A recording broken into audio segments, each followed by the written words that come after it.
नमस्कार। तो आज हम बात करेंगे, एक तो कुछ साइनिंग्स जो भी न्यू साइनिंग्स और हो चुकी है और तगड़ी साइनिंग्स हुई है, तो बिल्कुल उनके ऊपर बात करना तो बनता ही है। और उसके अलावा जो कैंप की बात चल रही थी, इंडिया टीम को कैंप मिलना चाहिए नहीं मिलना चाहिए, तो डेस बकिंगम जो है उन्होंने अपना कुछ ओपिनियन दिया है, तो उसके ऊपर हम थोड़ा सा डिस्कशन करेंगे। तो पहले हम थोड़ी जो न्यू साइनिंग्स और हुई है कुछ क्लब्स में, उसके ऊपर थोड़ा सा डिस्कशन कर लेते हैं। तो भाई सबसे पहले तो मैं बात करूंगा जमशेदपुर एफसी की जो साइनिंग हुई है, एलेन स्टीवानोविच। कमाल की साइनिंग करी है, सर्बियन प्लेयर है। और भाई मतलब एक बहुत ही इंपॉर्टेंट साइनिंग इस सीजन के लिए बोलेंगे, एक विंगर पोजीशन के प्लेयर है और अटैक में भाई बहुत महत्वपूर्ण रोल ये निभाएंगे इस सीजन में, क्योंकि एक्सपीरियंस लेके आए हैं। एक्सपीरियंस कहाँ का, इंटर मिलान जैसे क्लब से निकल के आते हैं, ठीक है। उसके अलावा एमएलएस में खेल चुके हैं, जे लीग में खेल चुके हैं और इटालियन लीग में तो ऑलरेडी खेले ही हुए हैं और सर्बियन लीग का भी एक्सपीरियंस रखते हैं। और लास्ट सीजन में भी इनका परफॉर्मेंस काफी अच्छा रहा है, तो उसी को ध्यान में रखते हुए स्कॉट कूपर जो न्यू कोच आया है जमशेदपुर एफसी के, उन्होंने साइनिंग कंफर्म कर ही ली है। तो बहुत ही इंपॉर्टेंट साइनिंग थी है। तो बिल्कुल मजा आएगा एलन को देखने में कि जमशेदपुर एफसी में किस तरीके से वो खेलेंगे और कितने गोल स्कोर या कितने असिस्ट इस सीजन प्रोवाइड करेंगे। इसके बाद चलते हैं दूसरी बहुत बड़ी साइनिंग, उड़ीसा एफसी की बात करेंगे। रॉय कृष्णा की साइनिंग हो चुकी है उड़ीसा एफसी में।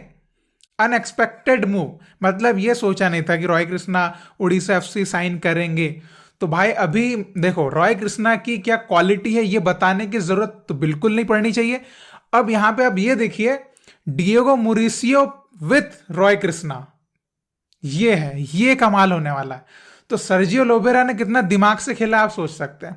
मतलब कि भाई टीम जो बना रहे हैं उड़ीसा एफसी को, वो प्रॉपर बिल्कुल वो जो है ना कि एएफसी कप, वो भी जैसे मोहन बागान उधर सोच रहा है, वो भी इधर सोच रहे हैं कि वो कैसे करेंगे।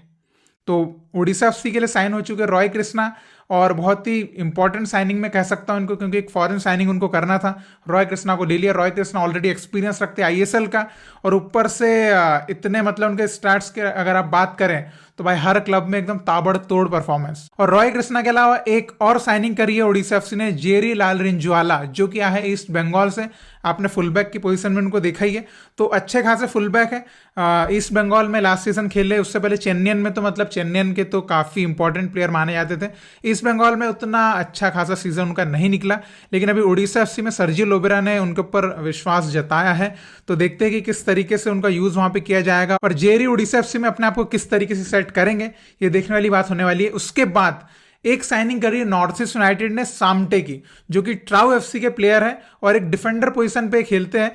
और ये भी एक इंपॉर्टेंट साइनिंग मैं बोलूंगा, बिकॉज नॉर्थ ईस्ट में वैसे भी आप देख सकते हैं कि प्लेयर्स की साइनिंग के मामले में पहले तो वो उतने खास उन्होंने साइन नहीं करे थे पिछले सीजन में, लेकिन इस सीजन कुछ कुछ फूक फूक के जो बोलते हैं ना कदम रखना, वैसे कुछ साइनिंग्स उनके द्वारा की जा रही है। हालांकि देखिए काफी लेट चल रहे, बिकॉज अच्छे प्लेयर्स जितने भी थे, आप इंडियन प्लेयर्स बोलेंगे या फॉरेन प्लेयर्स, पूरे अदर क्लब्स उठा चुके हैं पहले अभी, लेकिन ये लोकल है ना, एक नॉर्थ ईस्ट रीजन के प्लेयर्स को भी ले रहे हैं, तो ये भी अच्छी बात है। तो फैंस के नजरिए से भी अच्छी साइनिंग है। और इसके अलावा सामटे का परफॉर्मेंस भी ट्राउ एफसी के लिए बहुत शानदार रहा है पिछले कुछ सीजन्स में, तो बहुत एक अच्छी साइनिंग मैं बोलूंगा। और इन सब के अलावा एक और चीज, जैसे कि आपको पता है कि अंडर 17 इंडिया टीम के प्लेयर्स की भी साइनिंग की जा रही है।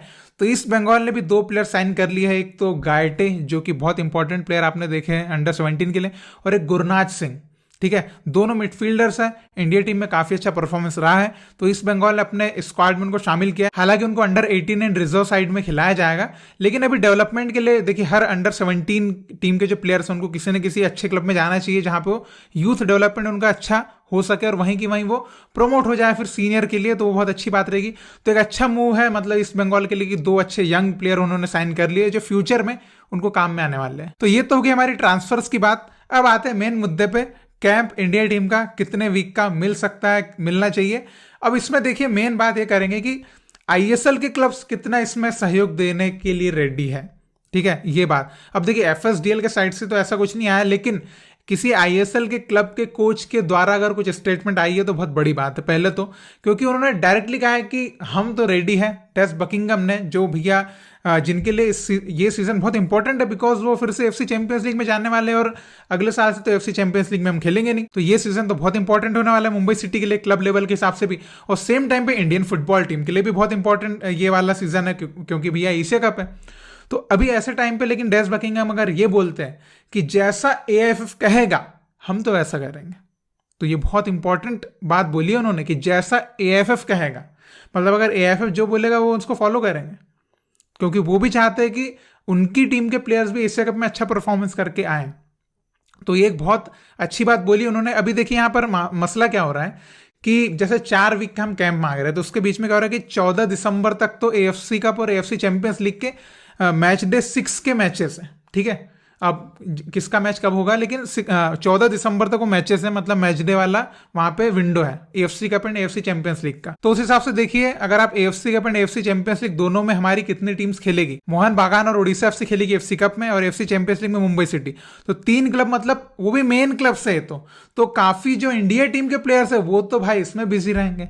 तो कैंप में वो तो प्लेयर फिर आ नहीं पाएंगे, क्योंकि मेन उनके लिए वो भी रहेगा और ये भी रहेगा दोनों। तो जिस तरीके से यहाँ पर डेट्स फंस रही है ना कि AFC cup, AFC champions league, और जिस तरीके से इगोर स्टिमिच कैंप मांग रहे हैं कि भाई हमको वहां पे खेलना है, तो अब ऐसे टाइम पे अब देखिए 2 ही चीज हो सकती है। एक तो यह है कि दिल पे पत्थर रखे आईएसएल क्लब्स बोल दे कि चलो हमारे प्लेयर हम देते हैं, ठीक है, ये एक है।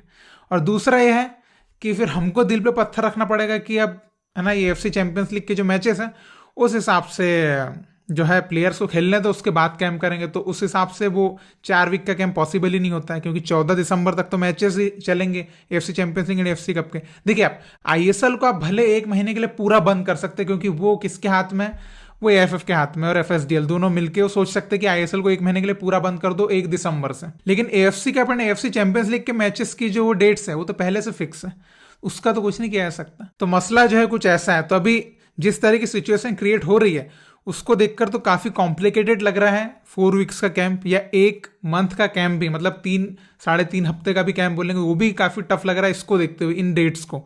लेकिन वही है कि अभी देखिए एएफसी चैंपियंस लीग वगैरह में ज्यादा फॉरेनर्स के साथ भी खेला जा सकता है। तो अगर आप इंडियन प्लेयर्स को, जो मेन इंडियन प्लेयर्स जो इंडिया टीम में खेलते हैं, अगर आप उनको रिलीज भी करते हैं तो आप ज्यादा फॉरेनर्स उधर खेल सकते हैं। तो ये एक मतलब अल्टरनेटिव है क्लब्स के लिए। लेकिन अभी इतना पैसा खर्चा करके इतने प्लेयर्स साइन करे, आप मोहन बागान को देखे या ओडिशा एफसी को या मुंबई सिटी को, इतना महंगा खर्चा किए, तो अब ऐसे प्लेयर रिलीज ही करने के लिए किए होंगे, और इतना बड़ा टूर्नामेंट भी खेलना है, तो वो भी है ना, बात हजम नहीं हो रही है। तो ये अब ऐसा है कि भाई क्लब्स के जो ओनर्स है या मैनेजमेंट है वो किस तरीके से इन चीज़ों को देखते हैं कि यहाँ पर, क्योंकि यहाँ पर सीधे सीधे ये हो गया कि क्लब वर्सेस कंट्री वाला माहौल क्रिएट हो चुका है। तो किस तरीके से क्लब ओनर्स, एफएसडीएल, एएफएफ कैसे क्या डिसाइड करते उसके ऊपर डिपेंड करता है।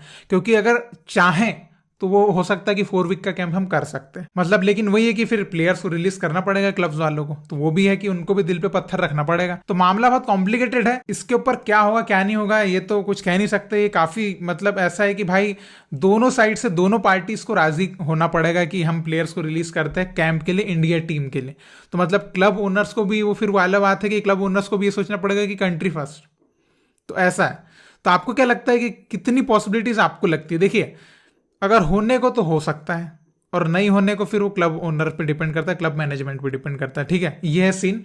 मतलब यहां पे मैं समझता हूं कि क्लब एफएसडीएल अगर एग्री कर जाए कि हम कैंप देना चाहिए तो पॉसिबल है भाई, क्योंकि अदर कंट्रीज अगर कर सकती है ना, क्योंकि वहां की लीग कमेटी एंड वहां का जो फेडरेशन है उनका डिसीजन नहीं है कि हाँ हमारी कंट्री को हम कैंप देते हैं। तो सेम डिसीजन यहाँ पे हमारे क्लब्स एंड हमारे जो है कमेटी, उनको लेना पड़ेगा कि हमको देना है कैंप। तो वाला वो सिचुएशन हमारे यहाँ भी क्रिएट है। तो यहाँ पर वो चीज देखने वाली रहेगी कि कौन किसके लिए सोच रहा है पहले, ठीक है, प्राथमिकता प्रायोरिटी किसके लिए क्या है, तो दिख जाएगी, ठीक है। तो आप इसके ऊपर क्या सोचते हैं? आपको क्या लगता है कि 4 वीक का कैंप पॉसिबल हो पाएगा जो सिनेरियो क्रिएट हो रहा है उस हिसाब से? तो जो भी आपको लगता है आप जरूर कमेंट में लिख के बताइएगा। और इसी तरह आप इंडियन फुटबॉल को सपोर्ट करते रहिए। बहुत बहुत शुक्रिया वीडियो देखने के लिए। जय हिंद, जय भारत।